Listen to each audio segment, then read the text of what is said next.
Hello guys, welcome to 5th generation hobby shop and welcome to another video testing. Shoutout po natin si Sir Julius ng Pagbilao, Quezon. So this is the Glock 35 4 series WE Glock 35 4 series made in Taiwan airsoft pistol.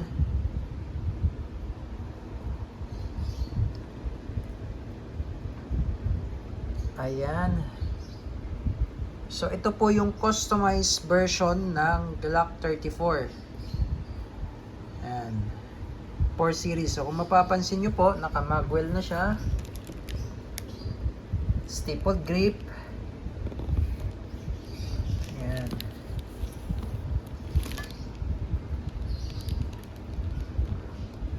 Wet trigger. Tapos naka-wet barrel na rin. Silver barrel. Ang ganda ng kanyang serrations dito sa harap. Sa ibabaw. Then ito po, naka fiber optic sight na po ito. Ayan.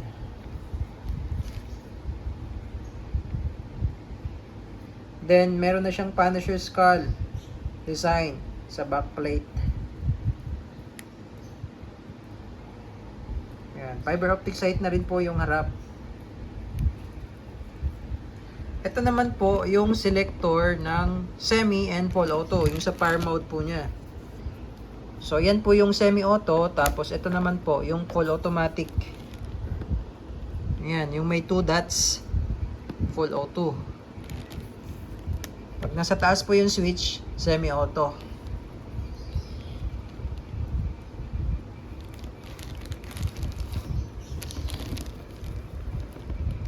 Pwede rin po kayo dito maglagay ng flashlight. At ito po ay nalalagyan din ng red dot optic. So ito po natatanggal po itong rear sight niya. So nalalagyan din siya ng red dot optic. Ayan. Glock 35 4 series ng WE airsoft pistol.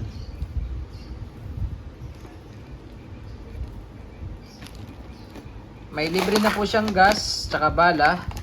Ito yung bala, 0.23 grams, 4,000 shots po yan. At ito naman po yung gas. Pop Dino, green gas, standard power, number 12. At may libre na rin po itong silicone oil.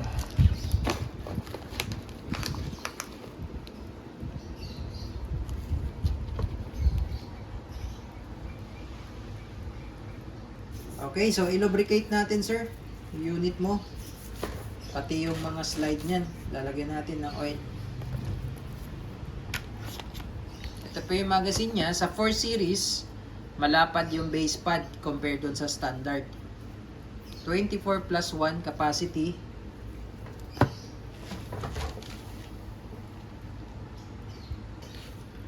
Lalagyan lang natin ng ng oil tong valve, dalawang valve. Ito yung outlet valve. Andito naman po yung inlet valve. Para matanggal yung base pad, babaan mo lang spring, baba mo lang yung spring.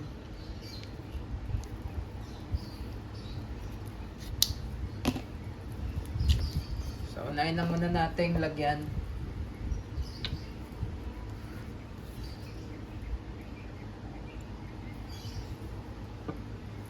Ito po, bakit ko po nilalagyan ng silicone oil? Kasi yung sa ilalim nitong outlet valve po yan. Sa ilalim po niyan, may o-ring po yan. May goma, yung o-ring. So kailangan po kasi yung o-ring, kailangan laging may oil. Kailangan lubricated po palagi yon. Kaya ako po siya niluwagan muna para mag-absorb po yung oil sa loob para pumasok po. So ito pong gamit ko ngayon ay valve tool. Ito talagang naka-design para sa valve ng ating airsoft pistol. So ito po, meron tayong available na to. Wala lang po itong kasama sa package pa, sir. Kaya hinigpitan ko na po para pagdating sa inyo dyan, sir, intact na yung nyo, yung magazine.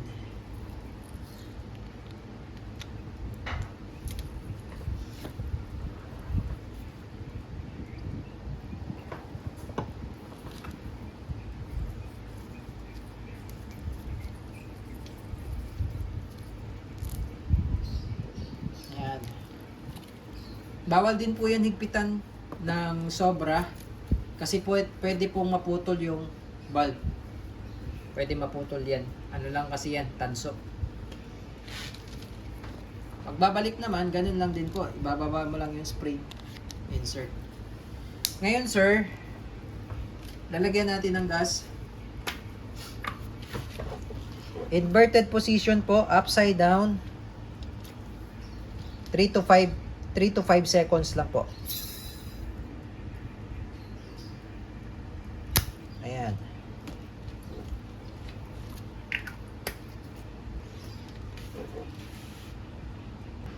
Ang laman po nito sir, laman po ng magazine is 24 plus 1, sama yung sa chamber.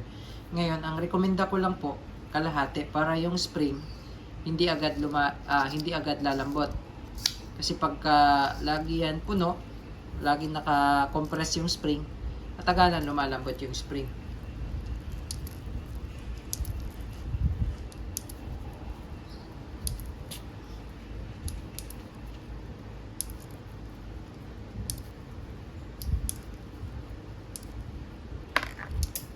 So ito po 2, 4, 6, 8, 10. So makikita nyo naman po pag hindi siya puno, yung spring maganda kasi nasa gitna lang, no?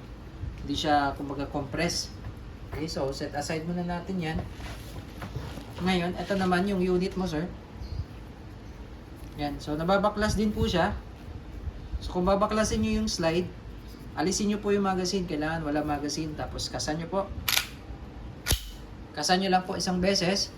Tapos ito po yung disassembly latch, ito po.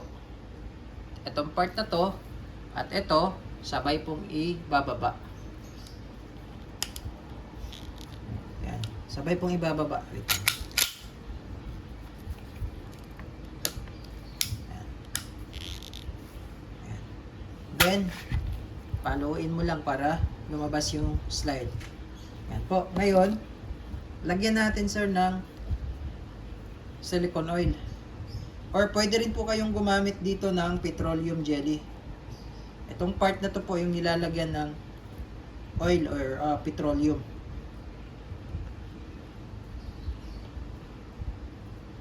Para po malubricate yan kasi yan po yung nagkakaroon ng friction. Dahil sa blowback. Yan. Sa pagbabalik naman, eto sir, yung butas na yan, ipasok nyo po dito.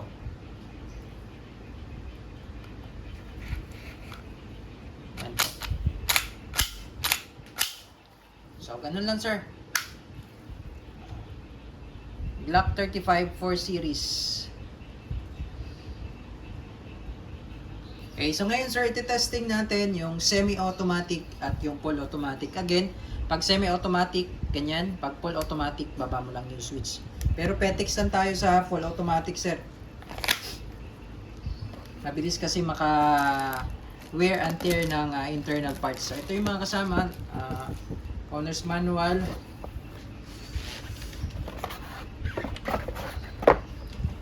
So, yun lang.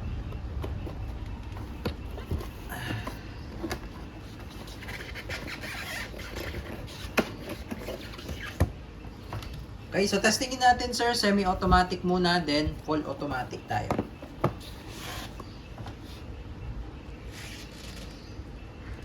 Testing po sir, Glock 35 4 series, all black, semi-auto muna.